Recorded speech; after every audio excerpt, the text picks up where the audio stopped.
It's the Dear Aunty Podcast with your favorite aunties, Carm and Koe. Talk to me. What's going on with you? You need advice, and they've got the answers. Auntie gon' keep it real. Hey, Auntie. Hey, Auntie. Hey, Auntie. You're tuned in to the Dear Aunty Podcast.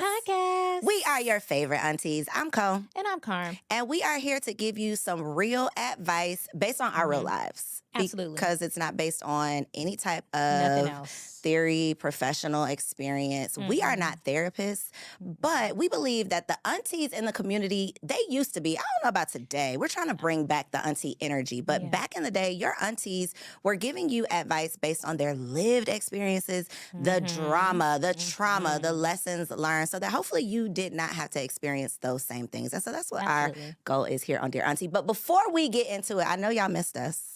It's been a minute. Life Been lifing, y'all. Life has been lifing. But this is like the holiday season, It so we're winding is. We down, and we are. have time to do all the episodes today. To do all of the episodes. We are in the studio getting all of our final 2023 episodes in, which is only 2 of them. So y'all, we're going to get it together for 2024, okay? We are going to because promise. we don't want to leave y'all hanging. Real quick, though, before we get into it, I have to shout out Belle Businesswear Yes. for this fly fit. I thought it was perfect. She sent me this back in the summer, but I thought it was perfect for the holiday It's season, giving. right? I love something, it. something, little something. Carmen needs something. Yes, Belle Business. I want one. wear. Hook up Aunty Carm. And if you happen to be an entrepreneur that has a product that you would like us to promote, do a demo, a Anything. review, test it out, or just rock it, let us Yeah. know. Send it to us, dearauntipod@gmail.com. Okay, let's get into the show. Okay, so first of all, how are you? What have you been Ooh. doing? It's been a minute. I've been momming. How's that? You know what? I see my nephews, my virtual nephews. Cutting up. So on a couple episodes ago, we talked about the fact that being a mom is not that fun. It's not that much did. fun. And I was like, Carm, I don't make it look fun. I don't. And so literally at like 3, no, it was 6 o'clock this morning. It was 6 o'clock this morning. I had been in Cairo's room. He wasn't feeling good. I was being held hostage. Like, mommy lay down for a minute. That turns into the whole night. Then around 4-ish, I sneak out of his room, make it back to my room, and Kenzo starts crying. Oh. And as I'm making Kenzo's bottle, I'm thinking happens? about Aunty Carm. I'm like, you know what? This ain't too fun. You know, You should have called me right then and there. This is not what people post about. You know, you Yeah. don't always get to see like the reality of what's really going on at 4 a.m., changing these diapers, doing these things. So But that's it's my life. all worth it. That's what I've been doing. It's all worth it. It is. And they are just so precious. Thank you. Adorable. I am tired. I think about 98.9% of mothers across the world are probably exhausted at this point in time. How are you doing? Because let me say this too. Let me good. say this. Okay. People don't check on non-moms enough. I think that we get a lot Thank you of, for saying that. you know, we get a lot of like sympathy for doing it. agree. But what about you? You are still doing a lot. I'm good. Like this season, like I told you before the show started, 2023 has been kicking ass. Girl, It came in and kicked dragging me. in the door. Yes. Okay. So I'm glad to see 2023 Get the hell on. get the hell on out of here. But these last few weeks, I've been pretty good. Like You things had a have party. been- We're going to have to put in did have a video party. over here of us taking the shot Yes. that almost took me out. We- Carmen, we you had were a ski serious. shot. Carmen is serious about the parties, and I loved it. First of all, we had a ski shot. What is a Cole ski and shot, hubby- Carmen? So it's when it's a shot ski. That's actually what it's called. Okay. And so you put 3 shot glasses in there, or 4, or however many, and you all take the shots at the same time. So people like me cannot cheat. So that you can't punk out. Yeah, I'm so a punk. we had a good time, and I am a game person, game lover, love all the games. So we played a lot of different games. We did. We had a good time. So I like to do something every holiday season, and so we did it. And we're going to be playing like a grown woman TV game night. I'm so excited about that. So stay tuned. We'll have today? footage. Not today. Oh, Next okay. month, Carmen. Oh, yes. You're At our sleepover. at our sleepover. Okay, I'm sorry. It's okay. I had a Okay. fun time, though. Okay, good. I'm glad you came. So let's get into what we are over. Let's. Besides the year. Okay, besides being over 2023, I am very much over the need to what I feel like is humble Beyonce, as well as other Black women in Hollywood. What are they doing to Beyonce? I just feel like People look to Beyonce to do every single thing under the sun. Not only is she an excellent singer, an excellent performer, a philanthropist, she gives us all the hits. She gives us the looks. Okay, what more do you want from her? She gave us Blue Ivy. I mean, the list goes on, right? And she gave us a vibe this entire season with the Renaissance tour, okay? So the people are coming for Beyonce. She had like this platinum blonde wig on. And the people hopped in the comments and they said, what is she trying to be white now? What does she think she a white girl? Holding comment. And I'm like, yeah, hold your comment, Auntie. And so my thing is, she's a light-skinned Black lady. She's Creole. It's the wintertime. She's going to look light-skinned. Is she not? How is that her trying to be white? My mom is probably her complexion as well, and she's just as Black as they get. So I'm not understanding why that commentary has come into play. I don't understand what that is about. And then furthermore, I do not understand the desire for Beyonce to speak out on political issues. Okay. Now, I love Auntie B, but I don't know if y'all have heard her talk. We have. She shouldn't. She's just talk she's that not much. she's not an orator. She's not really good at public speaking, giving interviews, anything like that. And I think her PR team has done a good job at telling Keeping her her hidden. to just be quiet. Don't you Be say seen. a word, Yeah. Beyonce. And so they're like, hey, free Palestine. Why aren't you talking out about Palestine? Listen, I, for one, am glad that celebrities don't talk out about political matters that they have no idea about. Some of them should really keep their mouths shut. This And is I true. think Beyonce is falling right in line with that. Second of all, what exactly do you all think is going to happen when Beyonce does, let's say she does post Free Palestine on her Instagram page? Do you think Joe Biden He's and going to sign Kamala like an executive order. are going to get in her comments and be like, you know what?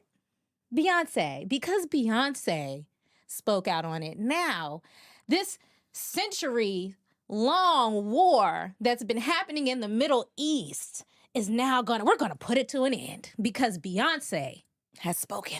the queen of all things, has spoken. So I just want us to get more realistic about what we're asking of celebrities and really start putting that pressure on our politicians who are the actual reason why all of this is happening. And the U.S. does have blood on their hands because they are funding this whole genocide. So Agreed. that's all I have to say. Agreed. That is definitely something to be over. I think that, well, the comment that I was holding. Because you was go trying there to first. say that Auntie B Let's go there first. is a white So lady. I was not saying that. Okay. As a fairer-skinned woman, we do lose a little color in the winter. Yes. Agreed. You a little light-skinned. However, did you or did you not think that she looked like Kim K in that photo? I definitely was confused when it came across my timeline. I will say when it came across my timeline, You had to look twice. I had to look twice. That was my only comment, is I definitely had to look twice. Do You I are think correct. that Beyonce and her stylist woke up and said, let's make you look a little Caucasian today? I don't think anyone said that, but I was a little confused by the photo myself. Okay. I don't think it was intentional, but it caught me off guard. Well- the other part of what you said, though, I think Black people, period, we expect our entertainers to be the leaders of our community because we have no leaders in our community. And so those are the only people with a platform, with a voice, so we think. And so Interesting we point. are expecting them to lead us. Yeah. Because who else is going to... That's a good point. Who else gonna say something? Who else is going to say something? But I'll tell you what, Mama Tina has something to say to y'all. Mama Tina is And not she playing. touched y'all the hell out. She And I, for did. one, was very glad about it. So that's all I have to say. That's what I'm over. What are That is you what she's over. I am over. This is, well, everything we talk about is for the Black ladies. But I was going to preface, like, Black women, I'm talking to y'all. I think that we have to do better in accepting accountability. I am over the fact that y'all cannot be wrong about anything. Ooh. You cannot accept an opinion that is contradictory to your own. You do not ever open up a conversation and have a dialogue that can be opposing views without being offensive, without discrediting the person who is speaking, their view that is in opposition of yours. Nice. And I think that Black women as a whole have a very much, who gonna check me, boo?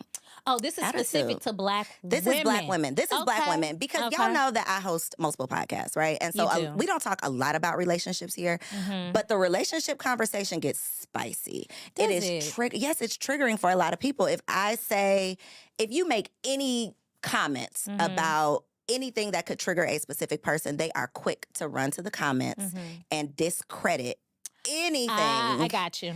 So I am, we don't have to talk, we don't have to go deep in it, but I've just noticed a trend that not just on my, on my videos and my comments, but just as a whole, we don't take criticism well. Constructive criticism. I'm not talking about somebody who is not qualified to give an opinion. I'm not talking about that. I'm talking about someone who is qualified, who is experienced, but just has an opposing opinion from yours, and you cannot accept it. They must be wrong. They don't know what they're talking about. It's just always an attack on the person and not really considering the perspective. So I'm over y'all not being able to be wrong. Nobody can tell you anything. And I think that if you are going to get anywhere, it's going to take evolution, maturation, like consistently improving. And a part of that is self-awareness. So if can't nobody tell you nothing, you're not going very far. And I'm over it. Are the girls in your comments? Are they hopping in your comments? They are hopping in my comments, and I am over it. Get out. I feel like this is personal. Girl, get out of there, because I personally am a very self-aware person. You are. And I also am not afraid of being wrong. Like, I don't mind being wrong. If I do something wrong, I will apologize for it. I'm quick to apologize. That's so nice of you. I mean, it's just like I'm an adult. I know that I'm not perfect, and I don't think that but that's not nobody an can easy tell me anything. thing. That's not an easy thing for people to do. No, it's not. But y'all need to start doing it. Pat yourself on the back. Yeah, thank you. So, are we getting into Auntie Would Never? We are. What is your Auntie Would Never? We haven't done these in a long time. We haven't done these in a long time. So today, my Auntie Would Never. And hopefully this is your would never either. Okay. I am not okay with letting people I care about crash and burn. Okay. So personally, I would never allow, I'm going to say a friend, but allow anybody I care about for real to make a decision that I think could lead to their detriment without at least speaking up. Now, I'm not going to force my opinion on you. I'm not going to try to make you do what I think you should do. Right. But if you're going down a path, especially if you're going down a path that I've personally traveled on and it has led me to destruction, I'm at least going to offer some guidance. I think that we have to do a better job of having tough conversations with the people that we care about if we actually care about them. So I agree. We've talked about this before. I would never do. I'm not letting you crash and burn. You're just going to be mad at me. And they will get mad. They will get mad. But they'll circle back. I've had so many people circle the block like, girl. Me too. It is what it is. You was right. And I don't do it to be right. That's the other thing, too. I don't do it to be right, and I'm never going to bring it back up. That's between you and the Lord. We're just doing it to be good friends. That's it. What would you never do? Well, Aunty Co, I would never go get a wax without performing proper hygiene. What is proper hygiene, Carmen? So, just washing your cooch, making sure that you wash the front and you wipe all the way up the back to the booty. To the booty. Is this only if you're getting your butthole waxed too, or do you just still cleanse that area before you go? And if you don't have time, which you should, make sure you go to the bathroom, get the wipes. Wipe it down. They do provide wipes in the bathroom. Yes. Wipe it down, because it's unfair to your wax lady when you don't do that. So I believe you and I saw a video. I was going to say, is this in relation? Is this in response to something on the internet? I believe you and I saw a video in which a wax lady was saying that she was waxing someone, and she waxed the front, and they were doing good, and she got all the stuff in the front. And then when it was time to flip over, she noticed some fecal matter that was in between the booty cheeks. And so I believe she didn't say some. She said it was quite a bit. It was quite a bit. She said it was a lot. And she was even wondering if the lady had, I don't know, taken a shit while she was waxing her. So, I'm waxing her front. I get to her back and I'm like, no way. And I was like, and I literally sat there and I was just like twirling a stick of wax. I'm like, I gotta say something. I was like, yeah, Miss such and such, I can't wax you. She, why? I said, well, you have a lot of number 2 in your butt. And it was like a lot. It was like a lot. Like to the point where it looked like she didn't even wipe. So I was just like, and she's like, no, I don't. I've been having problems boo-booing. I can't even boo-boo. I'm like, well, I don't think you got a problem because it's right here. And she was like, let me go to the bathroom. And I was just like, okay.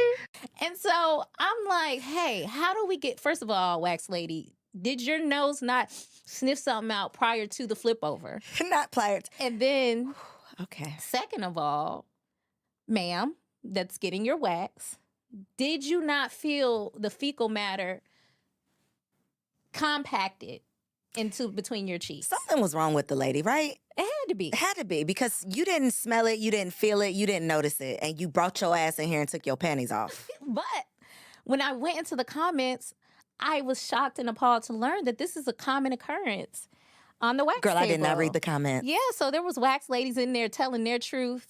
They were like, listen, me too. Hashtag, it happened to me too. And I was like, wow. So this is a thing. Y'all are really going to the wax lady, not wiping down your booties, and then spreading them cheeks. And then not only that, you're adding wax To the to shit. an already Oh my God. sticky situation. I'll be damned. So I will be I just damned. will never, I could never catch myself doing that. Girl, Yeah, speechless, huh?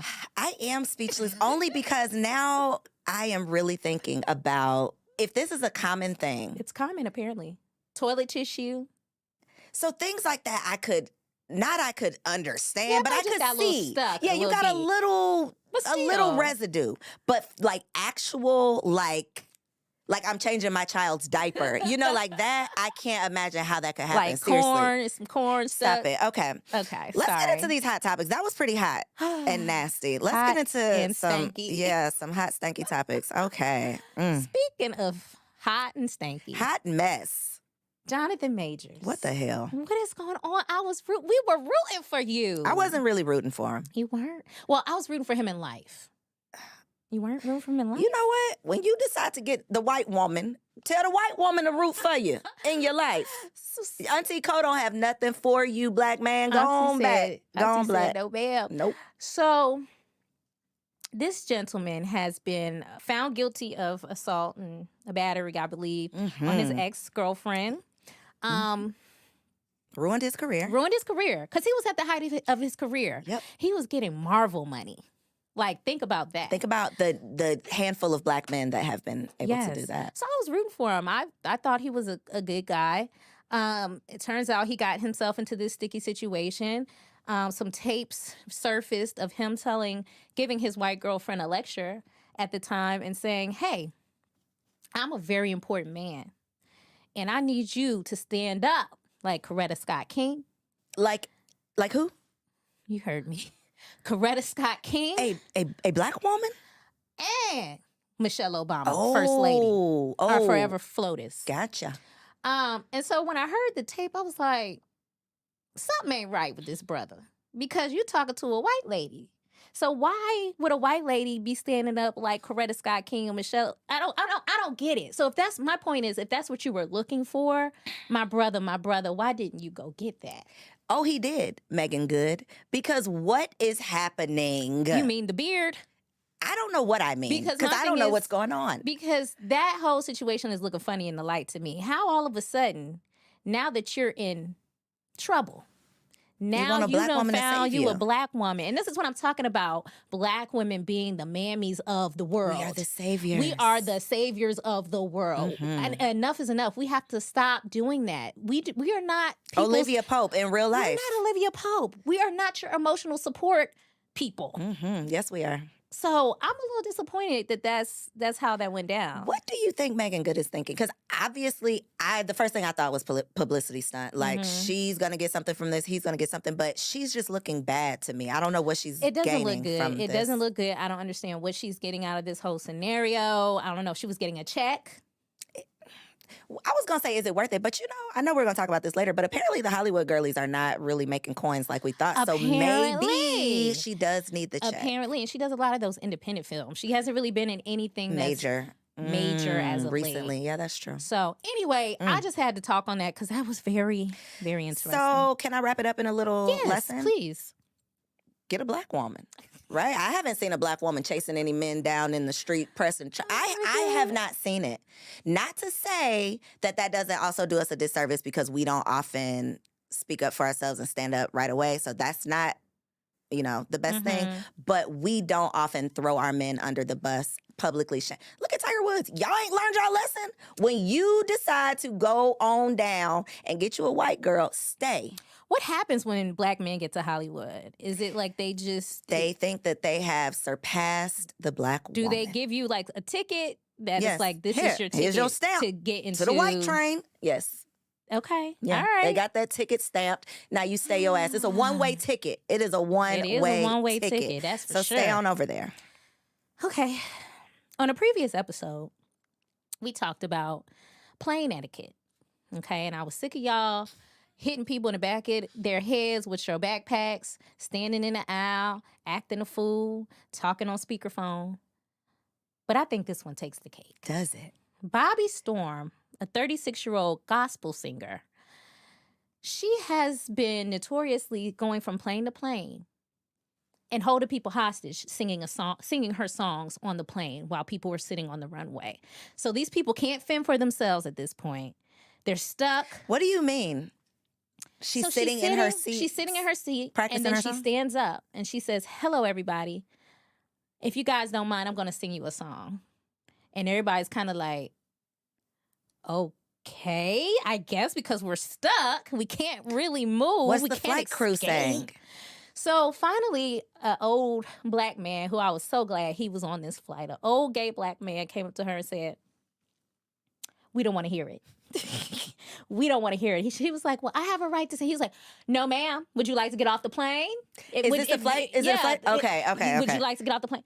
But she still did it. And so I just thought that was the most ridiculous thing. So if you know her, Bobby Storm. Is this a white woman? No, she's a black lady. Oh, wow. 36-year-old gospel artist. Her thing these days is she's going from plane to plane and holding people hostage with her gospel music. That's like the guy that stands on the street corner preaching. Yeah, I think that's very anti-Jesus. It is, because get out of here. You're beating me over the head with this? Yeah, we don't want it. God isn't pleased. I was going to say that sounds very white, so I am very So surprised. please stop it, Bobby Storm. Please stop. Don't be on my flag. Generation Zers are not getting married anymore. Auntie How Co. old are Generation Zers? I don't know. 20? Okay, we'll Google They're it after. younger than us. Okay. And they're no longer getting married because of political beliefs. So the Generation Z women are moving farther and farther to the left, and the guys are moving farther and farther to the right. And so they can't find any mates these days. So what do you think about that, Auntie Co? I know you have something to say about this. Is this real? Your face is I your mean- face is giving confusion. I am confused. So you're saying that as a whole, Mm-hmm. the majority of Generation Zers are having opposing political views, and because of Yes. that, they cannot find partners. That is correct. And some millennials, some younger millennials. Well, I think that COVID, Damn, George how Floyd, COVID get in it? Oh, okay. the climate, the political Okay. climate at the time, it definitely split people. Like it put you had to choose a side, Yeah. with the whole vaccine conversation. That's why I brought up COVID, because it. I feel like that is the best example of you got to pick a side. And based on the side Mm-hmm. you pick, your partner could leave your ass based on your opinion. Yeah, And it happened. And kind of rightfully so, because these are big, like, life, not necessarily who I'm voting for. I don't think that's a reason to leave someone. But if we disagree I don't on, know. like, I mean, if my husband would have voted for Trump, I probably would have been like, well, I think if your husband would have voted for Trump, there was probably other things that gotta came go. along with that. It's not just I marked his name on the ballot. Cole, you stupid. I'm just saying. I think there's other things. I just think there's other things. I don't know that I would say I can't get married because none of these men agree with me politically. I don't know. I think I y'all get it. are going to I get get over it. But no, I get Generation Zers ain't playing around with nobody when it comes to politics. They're not doing nothing that they don't want to do. When it comes to religion, voting, they ain't doing nothing they don't want to do. They are quitting jobs on Instagram Live.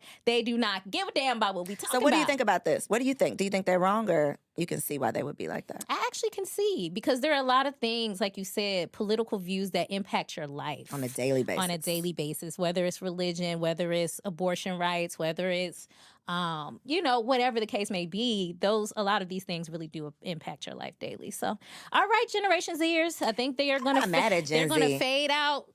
Well, marriage. I would be mad at that if they did that. But I'm not mad that they are doing things their own way. They're saying, let's look at what's not working and let's stop doing that shit. Like, let's decide what we actually want and not just do what our mama did, not just do what our grandmother did. And that's, I think, what we started at. Y'all, we started it, okay? We crawled so y'all could walk. That's right. All right? Trendsetters. But shout out to y'all. I'm not mad.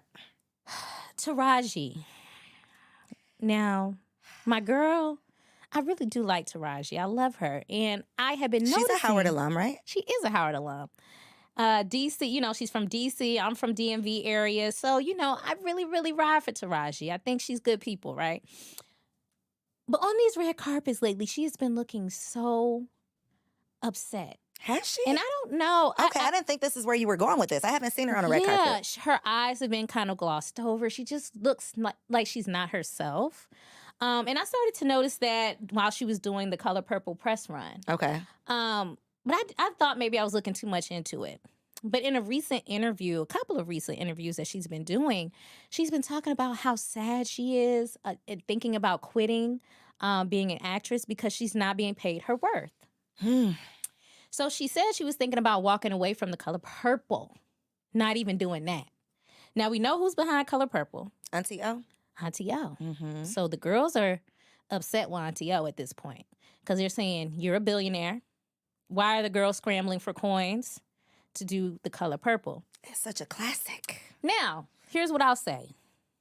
One thing that I think people do oftentimes is when people are rich, especially Black people, when they get money, they expect those people to pay out of their personal funds for things that are happening. So if Taraji needs money, is it Oprah's job to say, I'm going to take it out of my pocket to pay Taraji? Is it Oprah's responsibility?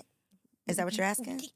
My question is, are they expecting Oprah to pay out of her own pocket Taraji for this feature film? I don't think so, but I think my assumption, if I'm a part of an Oprah Winfrey production, is that there's my assumption coins. is that you are going to make, not just coins, you're going to make sure your people are taken care of, your Black cast. Because are there any white people in the Color Purple? I would just expect that. That would be an expectation. I agree 100%. And I think that's kind of where people are going with it. So I don't know if you noticed, but Oprah has turned off her comments on Instagram. She should, yeah. Between that, the Ozempic, the Hawaii stuff, she should just... Her comments are off. She should shut it down. And I think we're coming into a season where, I don't know, I think people are really turning on Aunty O. And, I'm kind of on the middle, on the fence about it. I'm like, I'm not on one side or the other. Are you? But Oprah has not really given me a major reason to dislike her. But I get why people would say that they ain't feeling her. Gotcha. I'll say that. So back to Taraji. She was paid $150,000 for Benjamin Button. She was initially offered $75,000. So we're looking at these celebrities. We're thinking they're making multi-millions for each production, and that's just not true. So I don't know. I was surprised to hear that. What are your thoughts about it? I think that we definitely assume that anybody in Hollywood, anybody we've ever seen in a movie on television is rich. Yes. Like, that is our assumption. One thing that I personally learned during the strike was the lifestyle of these actors, that they are responsible for their own housing when they are on location, on set, in these different destinations, shooting on location, shooting these movies for months at a time. They are responsible for their own accommodations. That's just insane to me. That is insane. coupled with having children, coupled with not having a home, a true home. You're always on the road, just the lifestyle of it.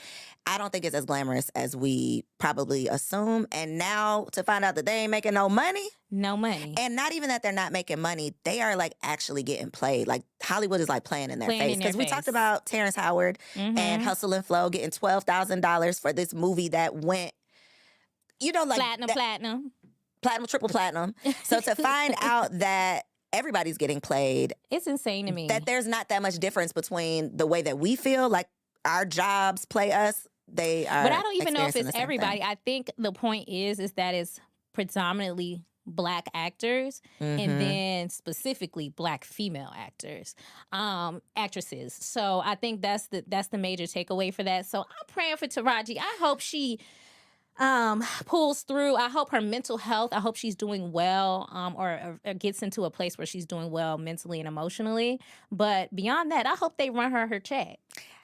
That's another reason why I would assume and expect that Oprah would take care. Because if you know that this is the standard, that they treat Black women wrong, you as a Black woman with a cast full of Black women, I think that you should have made sure that they were taken care of. I agree. So no, it shouldn't come out of your pocket, but if it has to, it could. It could, because you got billions. You got it. All right. Let's talk again about marriage. And this is something that I think is really important because we talk about what the nieces should be doing in marriage. And I am a believer that you should always have a stash tucked away. Are you? When it comes to marriage. Have you a little money on the side? I think when you say stash, you mean secret? That they don't know about? Secret. Okay. It's just your own. They could what know, makes it a stash they then? Could know it's your money on the side just in case something happens. In case you gotta pay for something you're not expecting to pay for. In case, something goes awry. You never know. Okay. Shit be happening. This is true. So there is an influencer online. Her name is Adara the Explorer. She's a stay-at-home wife. And she, her brand is essentially that she's a submissive wife. She stay at home, that kind of thing. So a comment that she received is, I pray you have money tucked away just in case. Because she always talks about just how her husband provides everything, that kind of thing. Her response was, no, call me whatever you want, but I'm not living in a just in case mentality about any part of my life, including my marriage. My husband and I have made a vow to God and to each other that no person and no thing will come between us. There is no reason for this to even be an option or a consideration. This is bigger than money. It's always about money to people who have made a God out of it. I don't need anything stored away because I'm not speaking a curse over my marriage. And so, Aunty Co, I'm so curious to know what you think about this or what advice you would give to a niece. Would you advise her to not have any money anywhere? I do not believe in secrecy inside of your marriage. So let me start by saying that. And when I hear the word stash, I associate stash with secret. Okay. So I don't have a quote unquote stash. I don't advise to have a quote unquote secret stash, right? You call it whatever you want, but the secrecy, I think, is what makes it an issue. Because I don't want my husband feeling like he has to have something secret from me. Now, with that being said, I definitely think that you should have an emergency fund of your own, because if you only are counting or can rely on what you have as a couple, if that's depleted, I want to be able to say, baby, I got it. I want to be able to say, mama has something saved. Not, I got this saved because I can run out the door and I'm planning, maybe if something go wrong, I got to have something to, be secure. But that's what we're talking about right now. Well, no, but you said, what would I advise? I don't think that should be a thought. I think this is like a prenup conversation. I don't believe in prenups. I don't have a prenup. Okay. So it's the same thing. It's like, I don't believe in planning to fail. And if my husband approaches me and says, I have this money put aside just in case this doesn't work out, I'm going to feel some type of way. My feelings are going to be hurt because why are you even thinking that this might not work out? Okay. So you believe in it, but with the other way. No, the other way. What about your husband having a stash? Do you care? I wouldn't care. No. Okay. I think at the end of the day, you come before anybody else. I don't care if it's your husband, your child, your mama. You have to they tell you to put your life jacket on first, your oxygen mask on first. You have to think about yourself first. As much as we don't want things to happen, shit. I just had a friend, a relationship with a friend, or I won't get too deep into it, but we had some business arrangements happening, and we had to break that off. Did I go into that expecting that was going to be the case? No, because that's my friend, right? But at the end of the day, life happens, people change. So Auntie Carm's advice is, nieces, always plan for when shit don't go right. Because while we don't want that to be the case, we don't live in La La Land, we don't live in a fairy tale. So you don't know what could happen. It may not be even something that you have done. It may be that your husband goes off the deep end one day. He cheats on you and up and leaves you, whatever the case may be. Of course, those are not things we want to happen, but it's happened before. So to many people around the world. So I say always plan just in case so that your ass is covered. I think we said the same thing. We did. We did. I said if something goes wrong, I want to be able to say, baby, I got it. For each other. Yeah, my intention is just not, I'm have this money for but me. It's not, we I'm do, not talking okay, about we do disagree. him. You're right. I'm talking about you're yourself. right. We disagree. Okay. That's what y'all are here for, though, I think. Because somebody out there, you're going to be able to pick a side. Let us know in the comments, what do y'all think about the stash? So, yes. And then I know we have a lot, but there's so many things we have to talk about. And we have to talk about something that's very important. So I think we can skip all of these. But are we? We're skipping? Okay, we could bring this up on the next one. Unless you want to talk about something. Nope, let's go to the main topic because I need to get serious. Okay. But I do want to say that Ashanti is supposedly pregnant. Well, why don't you just threw that out there? Okay, so well, now we got to talk about it. No, you can't just say that. Now we got to talk about it. Because, her and Nelly have been getting it. They've been having the time of their life. And this gives us old ladies like me, hope about getting pregnant in the future. Because she's like 40-something, right? So, but if there's somebody who has her beat. There's a 70-year-old woman in Uganda by the name of Safina Numakwaya. She just gave birth at 70 years old. Now, I don't know how. I know how. She did IVF, and that is wrong as hell. Oh, she did? Yes. Oh, I thought it was that should be illegal. I don't like that idea. Oh, I'm sorry. Was you going to ask me what I thought? No, I just wanted to put that out there because I thought that was quite interesting. But I think that's selfish as hell. It's appalling. You're about to die, lady, on any calculator, on anybody's calculator. You don't have that much time. I'm just saying, like, I'm too old. I'm praying to meet my grandchildren. Seriously, you're not old. I'm just saying, it's a real thought. Okay. All right, let's get into the real topic of the day. Now I got to be serious. Yes, because this is a very serious matter. All right. Today's topic, nieces and nephews, we are talking about... Stay away from these old niggas. That part. Predatory. How to catch a predator. Okay, Chris Hansen. Please. Because at the end of the day, we see this far too often where our nieces are being preyed upon by older men. Mm-hmm. And we've also seen it where older women are preying on younger men. We don't see it as often, but it happens. And so let's just get into it. Because we're talking sexual assault and trigger warning for everyone out there. This is going to be about rape, sexual assault, and abuse. All right? Diddy and Cassie. Oh, let's go in. Let's just get into it. Let's just go, okay. Let's get into it. Diddy and Cassie. Diddy was 36 when he met Cassie, and she was 19. Mm-hmm. So we remember when Cassie came on the scene. She gave us some hits, It's me and you. That was my song. Been waiting for you. Yeah. Is that Cassie? That's Cassie. Okay, good. Okay. And so she was there, and then she got with Diddy. Mm-hmm. She's a beautiful young girl. And then she gave us another little cultural moment where she shaved the side of her head. She definitely started something. Right? And she started this trend, and we was like, yes. And come to find out, that wasn't necessarily her own doing. Mm-hmm. It was Diddy who made her shave the side of her head. And per the documentation for the case, she submitted all of this documentation.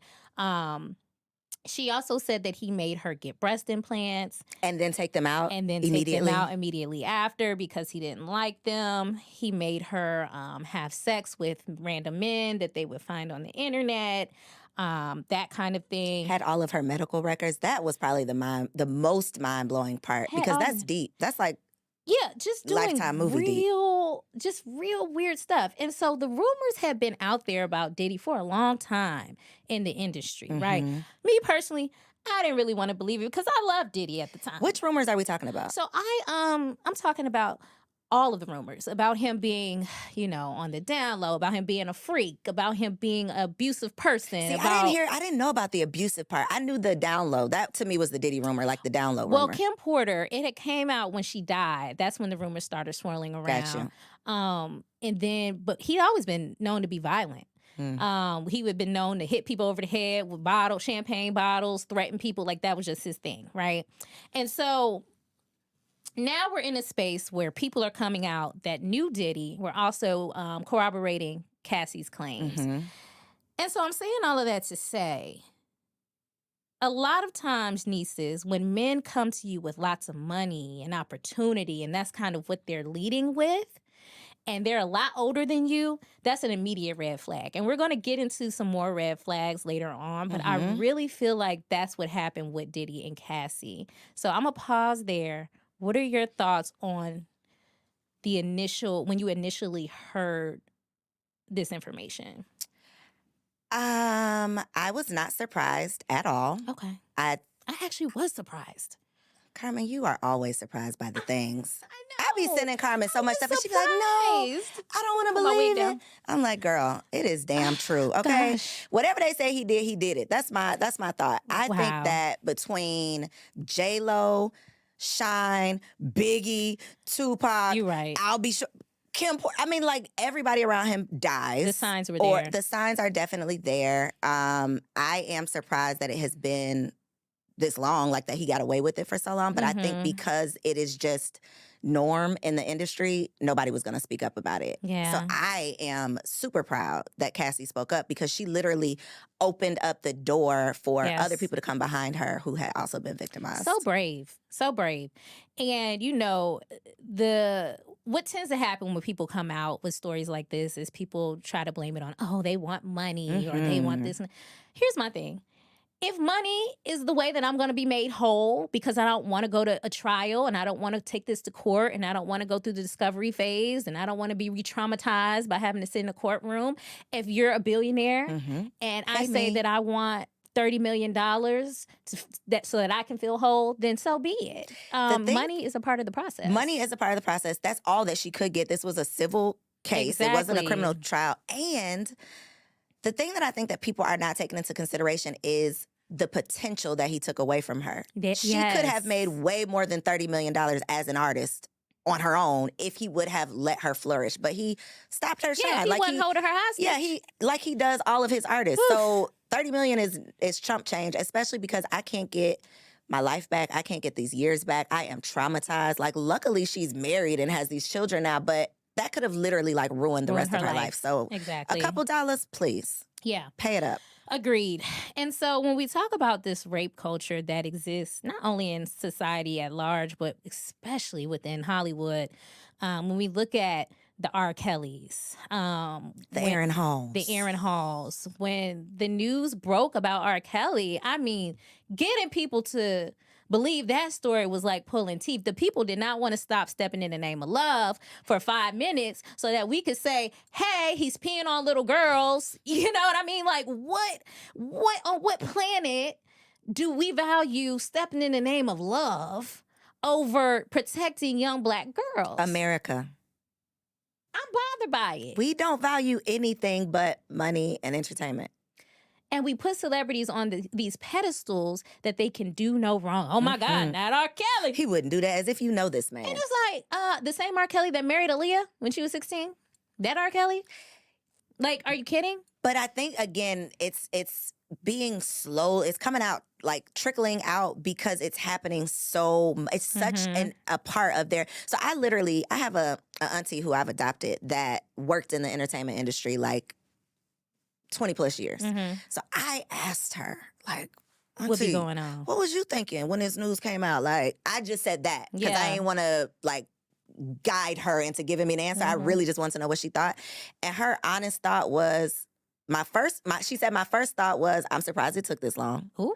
And my second thought was, I hope nobody calls me in the process, like in these proceedings. I hope I don't get called. That was the main thing. That was the main thing because process. it's such a, and she said that, I'm like, well, how does stuff like this go on? And especially because a lot of these victims that are coming out are men too. Mm-hmm. So, there's video clips that y'all can find of Diddy and Fabulous, Diddy and Usher, Diddy, and just all of these uncomfortable conversations that people were just okay with being a part of. So that makes me question anybody that's ever even been in a picture with Diddy. And I'm not going to name no names. Please but if don't. y'all go searching for...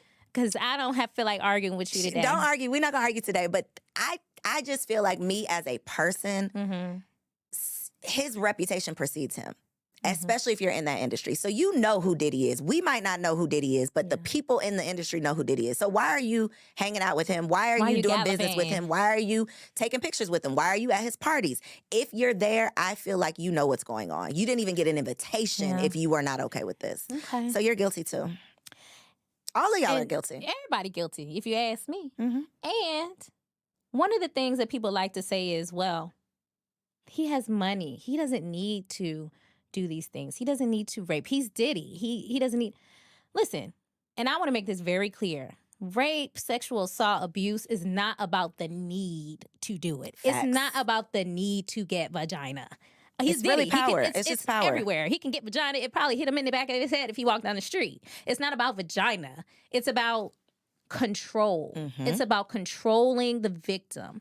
And it's sociopathy. It's narcissism. It's all of that. So I just want to make that very clear. This is not about a need to have sex or a need to do whatever. Or the fact that you can't get it. Because I always think about Trey Songz. The fact that he's had so many my hometown, so many sexual. Trey Songz is like so fine to so many women, right? He is. Women would take their panties off on site. Back in my hometown, he was that guy. And all they the were girls taking their were panties like, off. Trey. So why would he need to rape someone? And he still does it. Yeah. So I don't think that's what they say. Allegedly. Allegedly, let's say that. Okay, allegedly. But I don't think that we, normal thinking, rational people, could ever understand the mind of a predator. No, of course not. We don't want to. We just know that it's not good, and we're going to speak out about it. So let's talk a little bit. I think you have some people listed here. I do. That, let's talk about it. So being that this was a norm, because we talked about Diddy was 36, Cassie was 19, R. Kelly was however the hell old he was, Aaliyah was 15. Yeah. Aaron Hall got hit, I forgot her name, Vanessa, I think. Got her pregnant when she was 17. 16, got pregnant, had the baby at 17. At that time, while she was in high school, she was a video girl. Okay. So I think that this was just a part of the culture. Y'all are getting these young girls to be in the video. So of course, she's on the scene. If she's attractive, that I think is how they got involved with a lot of these young girls. Because she mentioned she has a baby by Aaron Hall, but she mentioned being groomed by Uncle Luke. So I think that these girls were just kind of in these environments. They were in the mix, and that's how they got caught up. Foxy Brown was in high school with Jay-Z. Wow. Your girl Beyonce was how old? 18 years old. And Jay-Z was 30 years. Can you imagine a 30-year-old man approaching an 18-year-old? Like, what are you looking to her for? What do you want from this 18-year-old? I know we don't want to talk about Beyonce. I know we don't want to talk about Beyonce. But no, when you say it's true. It's very true. It's a high schooler. It's a high school woman, and you're 30. You've been out of high school for 12 years, over a decade. Yep. It's not looking good. It's not looking good. You definitely groomed her. This is all grooming. Kimora in high school with Russell Simmons as an old ass man. And Russell Simmons has been known to get the into some cases are coming out of the woodworks. And so I just think, back to my original statement, stay away from the old niggas because they mean you know well. If a man who is, I don't even want to put a number on it because I feel like once you get over like 25, 30, it a 10-year difference or a 5-year difference, it's a little, it changes. But if y'all are not compatible, right? Yeah. If you feel like this older man is trying to act cool because he needs to try to fit in with you, something's wrong with him. Run away. But the issue is, though, that I think we cannot overlook. The issue is that when you're younger, that feels cool to you. It does. That's why I'm telling y'all, stay away. It's not cool. Yeah, it looks cool, but it ain't. And I want to emphasize, because you're right, those are red flags. But I want to reemphasize that in the moment, you might not see them as red flags. It may feel like you're special. Mhm. Like, this is a cool, I get to ride in these cars or whatever. No, like Aunty Co was saying, it is a red flag. Please step away. It's going to lead you to destruction. Yeah. Mm-hmm. Because I've been there. Let's talk about it. When I was 12 or 13 years old, there was a guy that worked somewhere where I used to go for aftercare. Mm-hmm. Like on I won't get too specific, but anyway, this guy was known to be a predator to the young girls there. So he would always be trying to get us to sit in his lap. He would be, very flirtatious. He's grown now. He's grown with a wife and kids and things like that. But when I was younger, How old was he at the time? He Do you had guess? to be in his late 20s. Ugh. And then even at that same time, when I was in high school, probably about 16 years old, I had this boyfriend. His name was Ant. They called him Live. Girl, you Live giving all the Wire. tea on Ant. What Ant did? Yeah, he was from Live Wire. That was his nickname. And long story short, he used to come and he used to get me from high school and things like that. And that was clearly something that should not have been happening at the time. But I didn't recognize it as that. I thought this was cool. I was getting picked up from high school. I was going to the mall. You were the girl. Yeah, I was the girl. So I'm speaking from experience that this definitely happened to me. Nobody could have told me in the moment that it was a red flag. Nobody could have said like, oh, you shouldn't be talking to him. I thought I was that girl. So just know Auntie Carm has been through it, so you don't have to go through Do it. you feel like that had any effects on dating after? Because it's like my assumption is if you date like a super wealthy man, you can't go backwards. Like you've set a standard. So do you feel like that set you up for failure? No, I don't know if it set me up for failure. I do think that for me, honestly, I don't know what impact it had on me. I just know that I started to look at men a little bit differently after that. Like, once it dawned on me, because I ended up having to get a restraining order. Shut up. In high school. He would drive up to my mom's house. At that time, it was just me and my mom living together because my parents had gotten divorced. And he would drive to my mom's house at night and sit in the driveway with his lights off until we had to go down to the police station. And one thing about... This is why you got to stay away from the old niggas because something is wrong with them. Yes, correct. The fact that he even wants to talk to you, something is wrong with him, so please that's stay correct. away. And long story short, and here's another thing. When people always say, well, why didn't they go to the police? Why didn't they do this? I'm here to tell you, as someone who has also experienced this, the police don't ever do shit. They don't give a damn. They don't do anything. I was a whole teenager going in with my mom saying that a man was stalking me. A grown man was stalking me. And showing up to our house, we put in a restraining order. Nothing happened. Guess what? Predators do not care about restraining Pieces of orders. paper. They really don't. Mm-mm. They're going to keep showing up. They're going to keep doing what it is that they do. So I can go on and on about it, but yeah. So that's what happened. So that's why I think it's super important for us to talk about these red flags, what to watch out for. Because to your point, I do believe there are certain lessons that nobody's going to be able to teach you except for life. Yep. Like there are certain things that you could not have. I found myself in an abusive relationship too. And if you would have told me that I would have ended up there, I never would have believed it. If you would have warned me when I was about to step into it, I probably wouldn't have listened to you. So there are just some lessons that life has to teach you. Unfortunately. But it's important for us to have this conversation because even if it's not a predatory situation, abuse is abuse is abuse. We are grown-ass women, and we, if we were still out here dating, could be susceptible to ending up in one of these situations. Now, hopefully, we have picked right with our partners. Yes. And we will not find ourselves in these situations, but we have both found ourselves in them previously. So I think it is like our duty to make sure that we are sharing some red flags from our personal experiences. Absolutely. So we're going to talk about red flags, but I want to just real quickly, I just quickly want to note that sometimes from the outside looking in, these relationships don't look abusive. Oh, they never do. So, for example, when we look at the Keke Palmer situation and we look at the Tiana Taylor situation, who she came out after she divorced Iman and said he was extremely emotionally and mentally abusive to me. He was narcissistic. And they look like best friends. And they just look like besties from the outside looking in. So I'm saying all that to say, you never know. Even the people from the outside looking in can't always clock it when it's happening. That's why it's important for you to know those red flags because a lot of times when you get in those situations, it's only you that can save you. Nobody's usually going to come and pack you up from your house and carry you off. And if they do, you're probably going to go back. So you have to be the one that saves you. And hopefully, recognizing these red flags will help you because you don't know a lot of times that you're in an abusive relationship. You think, oh, he just really loved me and we tight, it's us against the world. You think those things, but then you hear an episode like this and you're like, wait a minute. That's cute. He is doing this. Wait a minute.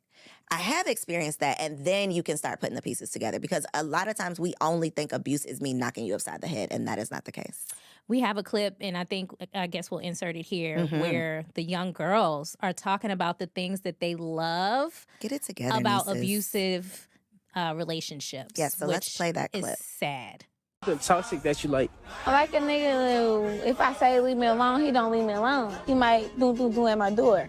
What's something toxic that you like? I like a gentle toxic. Like, after you beat my ass, I want you to come fuck me right after. What's something toxic that you like? Okay, low-key, I like when a nigga beat my ass. Yeah. I'm not gonna lie. If we argue. So nieces, listen. The fact that y'all are out in the streets, on microphones, on cameras, publicly saying that you prefer a little abuse. Oh, to keep it spicy. Control me a little bit. It sounds crazy, and you are literally giving any man that happens to see that and then meet you a recipe for how to abuse you. Oh my gosh. Please stop. And I didn't even think about that. Anybody who sees that clip is going to be like, oh, okay, she's easy prey. Yep. That's pretty sad. But I think, again, we have not experienced love either from our parents so we're searching for it. And we think that this strong feeling, whatever this strong feeling is, it's love. And a lot of times it's rooted in abuse. So let's get into some of these red flags. Okay. I think the first one is I think all of these are pretty typical because whenever I hear someone like a survivor sharing their story, I'm like, this nigga did that too. Like it's a classic. It's across the board. Y'all are all doing the same crazy shit. It's across the board. 9 times out of 10, if you find yourself in any of those situations, something that we say is going to sound familiar. So the first one that I definitely experienced, and I think it's an across the board, is like isolation. It's, I want you all to myself, which at first that feels really good. Yeah, because he loves me. He must really love me. He wants to spend all of his time with me. He wants to do everything. Everywhere he goes, he wants me by his side. That feels really good. That's also kind of love bombing a little bit, but that feels really good. But it's really, I want you to myself so that nobody else can see what I'm taking you through. Nobody can save you from me. So I'm going to keep you over here where it's only me and you against the world. Yeah. And you don't have any other experiences or anything else to compare it to because you're not out and about. You're not talking to other people. And so your reality becomes this. Yeah, exactly. I think a good one that you put here that some people may not recognize is the subtle shady jokes. So it's like throwing a little shade your way every week, every day, maybe go ahead. Go ahead with your example. I was going to give one. I would say, looking a little fat today I was in your outfit or whatever, just like you put on a little few pounds, huh? Or, just saying stuff like that to slowly chip away at your security or your confidence and masking it as a joke. Even the not necessarily a shady joke, but you don't think that dress is a little too short? Like a laughing, joking way that turns into like a mean, angry, take that shit off down the line. Right. Oh, it starts off as a, it starts off as a cute little sly comment, but it turns ugly. Yeah, turns into an argument quick. Turns ugly. Yeah, it turns ugly. Sudden mood changes. So when I found myself, I feel like this show is about predators, but we're going to have to do a whole nother one just it's about abuse in general. We're going to have to do part 2, though, about abuse because the mood changes. My experience, I just said, oh, he's bipolar. And I didn't know any better, so don't cancel me in the comments. I didn't know any better. That's just all you crazy? Oh, you're bipolar. That's what I had prescribed. But it was the waking up and you're fine, and then 2 minutes later, you got an attitude. Or, you mad today because the sun is out the hot again. and cold thing. Just hot and cold, mood swings, and it ain't your fault. It's just, it's crazy. So that is definitely a red flag to look out for. Yeah. moving too fast, love bombing. So you're coming in immediately with the gifts, with the car, with the "you're so beautiful. Let's go on these trips. Because that's the way that they reel you in, so that you become dependent on that. And so now, when it's time to leave, you're going to wish that you had those things, so you're going to stay.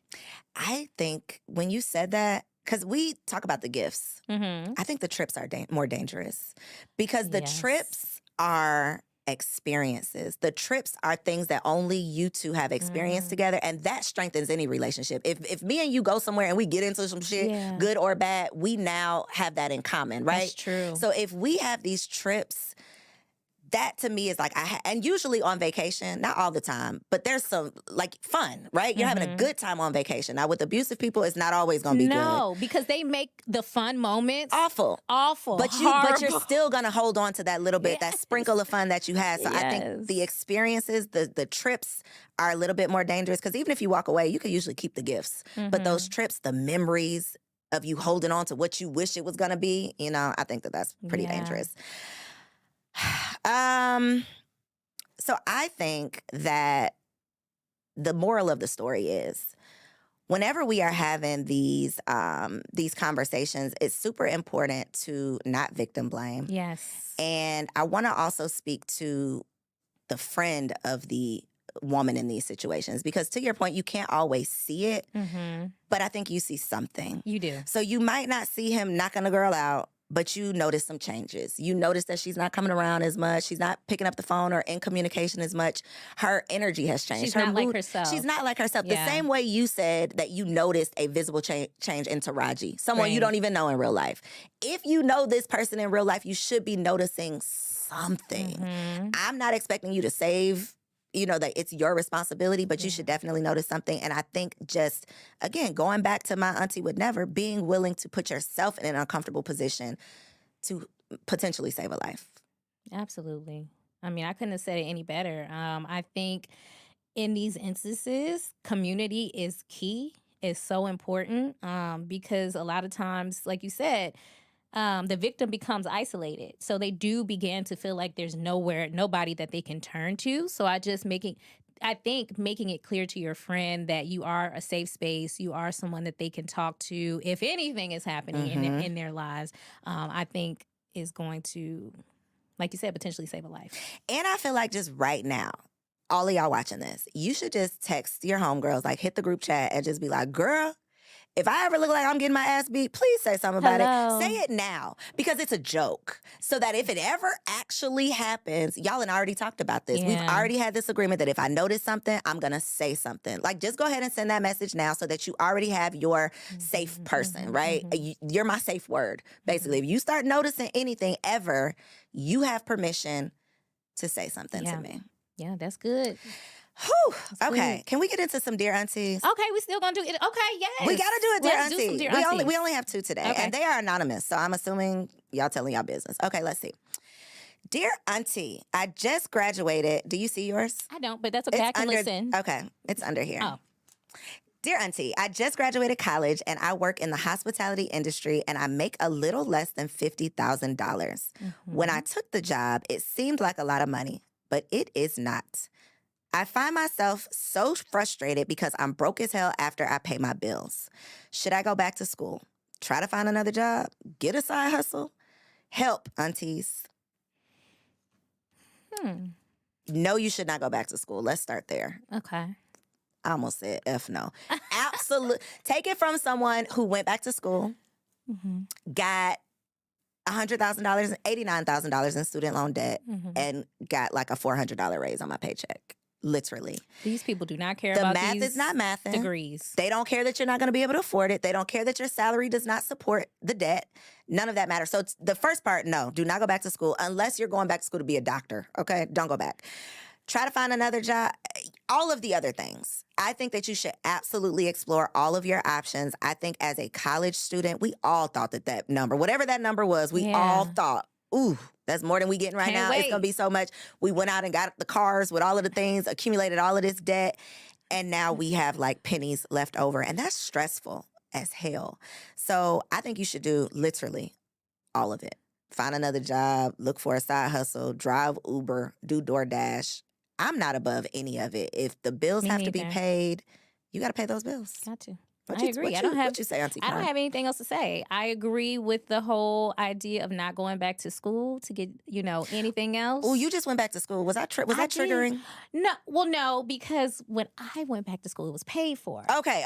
By my job at the well, time. do what Auntie Carm did then. However, I am paying for this last semester just because I wanted to finish. Get it done, yeah. But don't get me wrong, I am not fooling myself into thinking that by getting this master's, my life is going to change in any way. I think that's the part. Like, nothing is going to happen when I get this master's degree. I'm very real about that with myself. The only thing that's going to change is that I'm going to feel accomplished by having done it because it's something that I set out to do.